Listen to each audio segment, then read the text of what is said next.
दिन सुबह सुबह मंगा के घर के बाहर एक बड़ी सी कार आकर रुकी। सास बहू उस गाड़ी की तरफ घूरने लगे। हाँ, हमारे घर कौन कार में आ गया? है, इतनी बड़ी कार? कहकर दोनों उस कार की ओर देखने लगे। उसमें से एक औरत महंगी साड़ी पहनकर, काले चश्मे पहनकर बड़ी स्टाइल से उतरी और उनके घर की ओर बढ़ी। मंगा ने उसे देखा, फिर आसमान की ओर देखा। बारिश के आसार नजर आए। बिना धूप के काला चश्मा लगाने वाली पागल जरूर मेरे घर के पागल लोगों के लिए ही आई होगी, उसने मन में सोचा। सुनो बहू, लगता है तुम्हारे गांव से कोई आया है। हाँ, इस बुढ़िया के तो खून में ही ताने भरे हुए हैं। कौन चाहिए? कमला, मैं तुम्हारी बचपन की सहेली कमला। इतनी जल्दी भूल गई तुम मुझे? चश्मा निकालकर उस औरत ने कहा। कमला, तू कितनी बदल गई है। पहले तो उलझे हुए बाल और चलती नाक होती थी, अब ये महंगी गाड़ी, ड्राइवर और ये महंगी साड़ी। लॉटरी लगी है क्या तेरी? कहकर उसने अपने दोस्त को अपने पास खींचा। सासू माँ, ये मेरी बचपन की सहेली है। बचपन में तो एकदम झल्ली थी, अब देखो क्या हो गया है इसे। अच्छा, वैसे आज कैसे आना हुआ बेटी?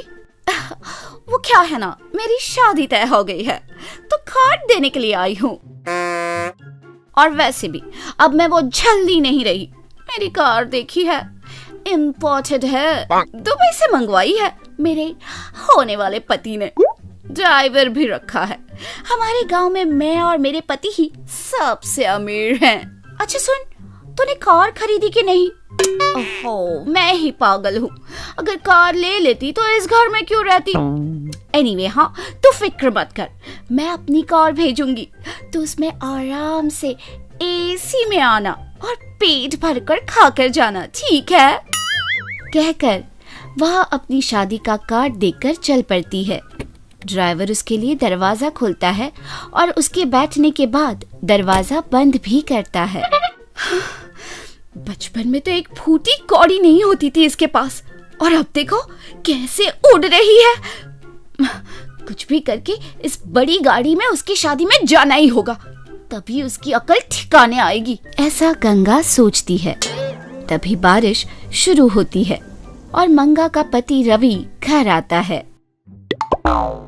ओ घरवाली, जरा मेरा छतरी तो लाना। बहू, जरा वो छतरी अपने ससुर को तो देना। सुनते ही गंगा अंदर जाती है और धूल भरी छतरी को 2 बार जमीन पे मारती है। छतरी इतनी पुरानी थी कि टूट गई। बहुत देर से बहू के ना आने पर मंगा अंदर जाती है। अरे, ये क्या कर दिया तूने? ये तुम्हारे ससुर के परदादा की थी। अगर उन्हें पता चला कि तूने उसे तोड़ दिया है तो वो नहीं छोड़ेंगे। अब क्या करें? चल, तू बिना आवाज के मेरे साथ चल।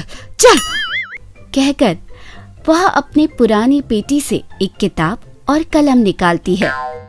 ये क्या, छतरी चाहिए थी और किताब और कलम निकाल रही हैं? ऐसा सोचती है तभी आंगन से, ओ मंगा, छतरी ला रही है कि नहीं? हाँ, जरा रुकिए, आ रही हूँ। कहकर जल्दी से उस किताब से एक छतरी बनाती है और छतरी सच में बन भी जाती है, बिल्कुल असली की तरह। उसे लेकर मंगा ने बहू को दिया और कहा, जा, इसे ले जा और अपने ससुर को जल्दी से दे दे, जा। उस छतरी को देखकर गंगा को एक आइडिया आता है।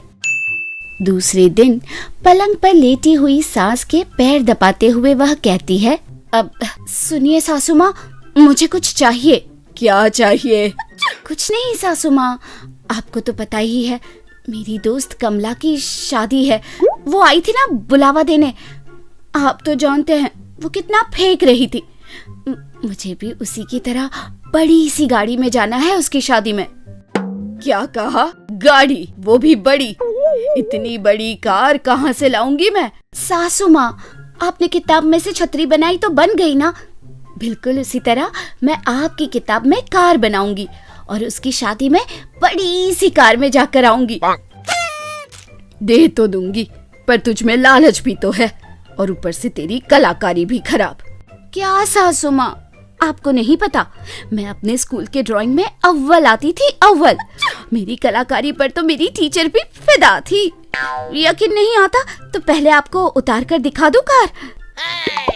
कहकर वह भीख मांगने लगती है। सास मान जाती है और तब से बहू इंटरनेट पे गाड़ियों की तस्वीर देखने लगती है। उसने कार बनाने की कोशिश तो बहुत की पर बना नहीं पाई। हे भगवान, कार बनाना इतना मुश्किल कब से हो गया? इस बार तो मुझे बनाना ही होगा। इस बार से उसने पूरी शिद्दत से एक BMW बनाना सीख लिया और मैजिक बुक में कार बनाई। बस और क्या था, एक बड़ी सी कार उसके घर के आगे खड़ी हो गई। ये सब देखकर मंगा सब समझ जाती है। इस बेवकूफ को जितना भी बोलो समझेगी नहीं। पता नहीं अब कौन सा बवाल खड़ा करेगी ये। देखिए सासू माँ, मैं इस कार में उसकी शादी में जाऊंगी और ठाठ से उसके सामने हॉर्न बजाऊंगी और उसका मुंह खुला का खुला रह जाएगा। कहकर खुशी खुशी कार में बैठकर उसे चलाने लगती है। रवि बाहर से आते हुए दिखता है। सुनिए ससुर जी, मेरे साथ चलिए, मैं आपको पूरा गांव घुमाऊंगी और मेरी दोस्त की शादी में चलेंगे हम और खूब खा कर आएंगे। चलिए। शादी? बिल्कुल बिल्कुल। वैसे भी रोज रोज इस बुढ़िए की हाथ का खाना खा खा के मेरी जबान सूद गई है। देखा मेरी बहू को मेरी कितनी परवाह है। अपनी कार में सबसे पहले मुझे घुमाने ले जा रही है। मैं जाकर आता हूँ।